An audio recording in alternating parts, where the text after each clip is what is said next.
Mbunge wa jimbo la Tunduru Kaskazini kupitia chama cha ACT Wazalendo, Ado Shaibu, amesema Watanzania wanalitazama kwa umakini mkubwa bunge la 13 ili kubaini kama litakuwa bunge lenye matumaini kwa wananchi au bunge la kusifia serikali bila kujali uhalisia.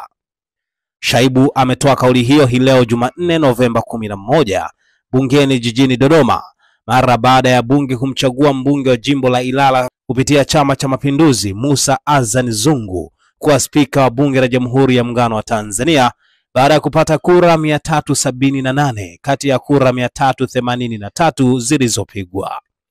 Akizungumza baada ya uchaguzi huo, mbunge Shaibu amesema kuwa matarajio yake ni kuona bunge hilo linatekeleza wajibu wake ipasavyo kwa mujibu wa katiba pamoja na kuzingatia sheria za nchi. Bunge ni chombo cha kuisimamia serikali, sio chombo cha kuisifia serikali hata pasipostahili. Bunge ni chombo cha kusimamia bajeti. Bunge ni chombo cha kusimamia maslahi ya wananchi, ni chombo cha kutunga sheria. Kwa hiyo ni matarajio yangu kwamba bunge hili litatekeleza wajibu wake huo wa kikatiba na wa kisheria. Na mimi niseme, mimi kibinafsi Ado Shaibu Ado, na kwa kushirikiana na wenzangu kutoka chama cha ACT Wazalendo na wale wa upande wa walio wachache, kwa maana wabunge wote tunaotoka katika vyama vya upinzani na wabunge wote wenye mapenzi mema na taifa hili bila kujali vyama wanavyotoka, tutautekeleza wajibu huo vizuri. Kwa wafuatiliaji wa mambo wanafahamu, mdhibiti na mkaguzi wa hesabu za serikali CAG kila mwaka huwa anaripoti upotevu mkubwa sana wa fedha za serikali unaotokana na wizi, uzembe na ubadhirifu.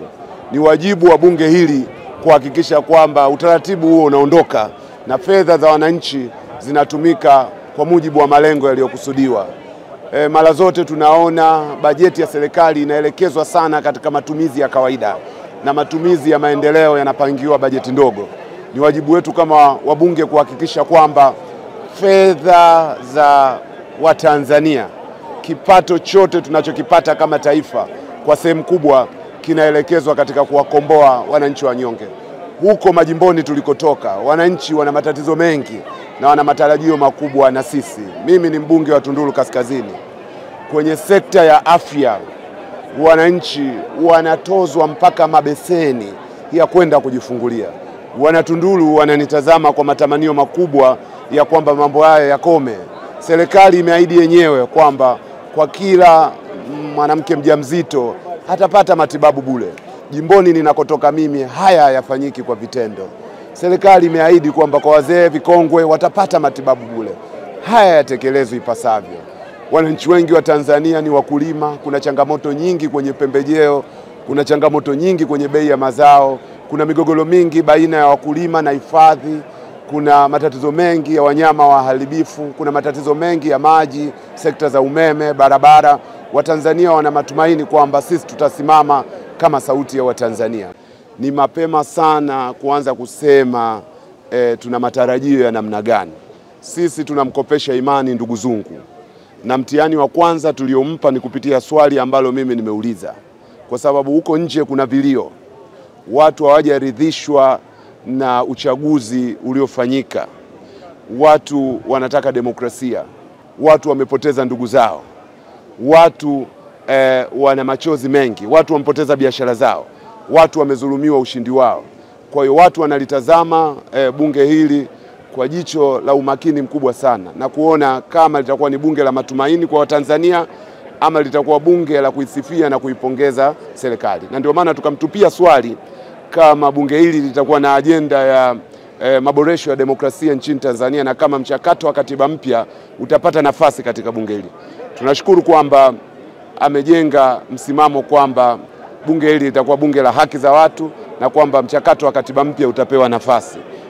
Sisi tunamkopesha imani ndugu Zungu, itakuwa ni wajibu juu yake kuipokea imani hiyo ama kuidondosha. Sisi tutaingia bungeni kutazama mwenendo wa mambo. Imani ikiendelezwa, sisi tutatoa ushirikiano.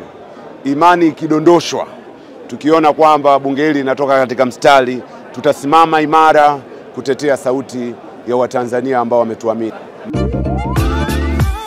Maisha ndani ya Dodoma kwa sasa yamerahisishwa na 5G Hotel, hoteli ya kisasa yenye vyumba vikubwa na vyenye mazingira tulivu na salama kwa muda wote. Breakfast ya bure, huduma ya chakula na vinywaji, DSTV, Azam TV na free wifi. Lingine kubwa ni kwamba njoo na gari lako, kwani parking ni ya kutosha. Tunapatikana Dodoma Kisasa, karibu na Alberto Pub. Kwa maelezo au mawasiliano zaidi, piga simu namba 0794120002 ama 0715693006 au tembelea mitandao yetu ya kijamii kote tukisomeka kama 5G Hotel.